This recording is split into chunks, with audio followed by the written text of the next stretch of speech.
NASA delays Artemis II and III. Stoke Space changes its design. SpaceX static tests its booster for the next flight tests. Blue Origin prepares for New Glenn maiden flight. CAS Space inside to his Kinetic 2 factory. Sepoch Hiker static testing. Trump is starting a war on his own administration. Launches of the week. I'm Christophe Paget from All About Space, and this is your Space Update.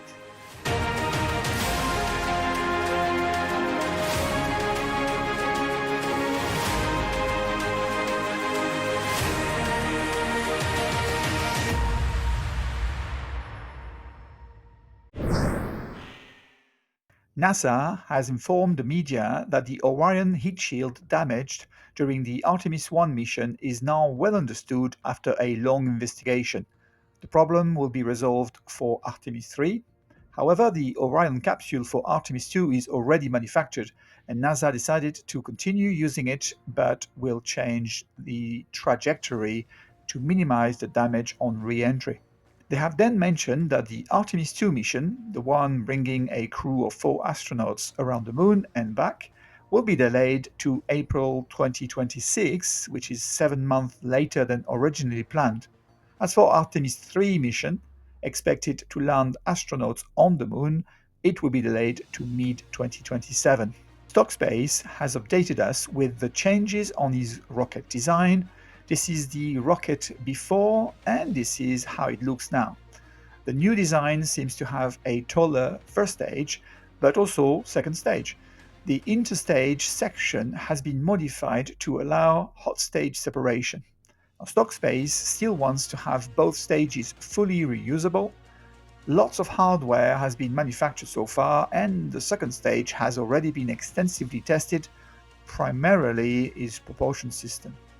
At Starbase, SpaceX has rolled out to his launch site his booster number 14, the one to be used for the flight test number 7, expected on January 11th next year. The booster number 14 was then placed onto his launch mount, ready for the test campaign to start. And it did. Booster 14 went through his spin prime tests to check on the health of all 33 engines, followed by the ever crazy footage from SpaceX of the booster number 14 static fire tests of all his 33 engines. Now, the booster was then returned to the production site, and talking of the production site, we have seen the payload section of Starship number 35 entering the assembly bay, along with his nose cone. We could also see the first 2 sections of the new booster number 16 entering the mega bay for the start of assembly. Then we came across this very strange structure, as you could see on your screen. So, first time I see this particular piece, we will see what it is for eventually. I will not speculate. And finally, the office building facade is finally finished. At the Massey site, Starship number 33 arrived to start its test campaign. This Starship is a version 2 vehicle to be used on the next flight test number 7 on January 11th next year. You may be aware that Blue Origin New Glenn rocket is readying for his maiden flight in the next few days or weeks. No dates have been confirmed yet. The rocket has been rolled out to his launch pad number 36 at Cape Canaveral and is currently waiting for FAA approval to start a static fire test campaign. Blue Origin has nevertheless been testing its first stage tanks with liquefied natural gas and liquid oxygen for the first time, pouring 55,000 cubic feet or 1.6 million liters of liquids, equivalent to about 44 tank trucks. They have also completed the second stage cryogenic tests. They have also confirmed that the payload for his first rocket is the Blue Ring Pathfinder, a space tug. CAS Space has been opening up with new footage of their facility about the Kinetica 2 rocket development. We can see a large hall starting to be filled in with hardware in an advanced stage of readiness, machinery, and even test equipment ranging from structural, aerodynamic, and systems tests with specimens from small to full scale. Now, it is brilliant to see what our Chinese colleagues are up to. Beijing's Sepoch Technology Corporation is a young private startup company aiming at building a rocket called Sepoch Hiker with reusable first stage for 10-ton payloads.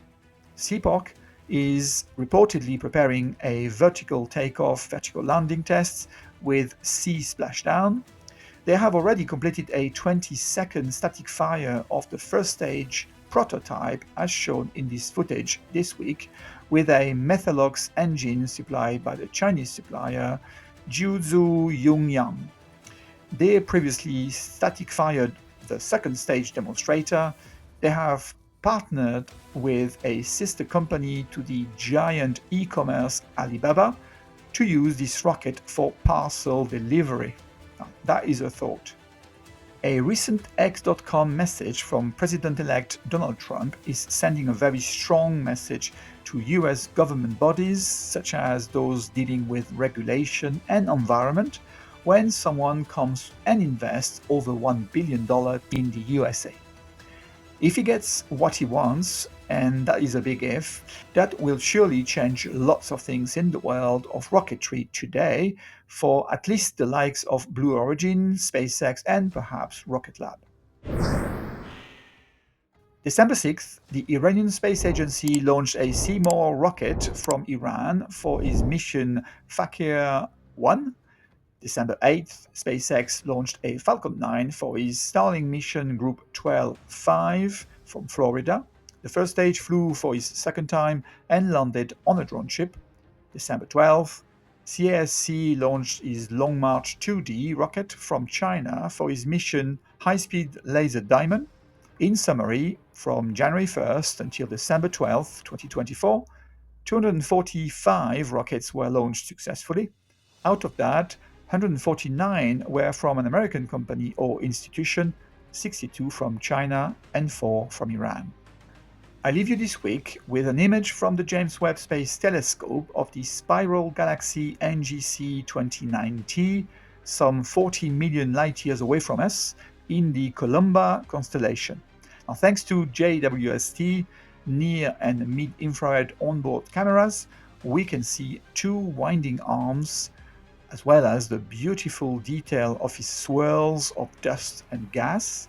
Without these cameras, these arms would be too faint to be traceable because of the surrounding dust.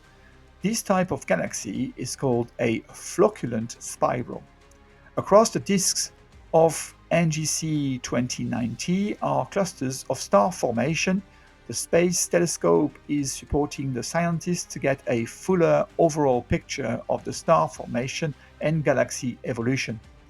I'm Christophe Paget for All About Space. See you at the next episode of Space News.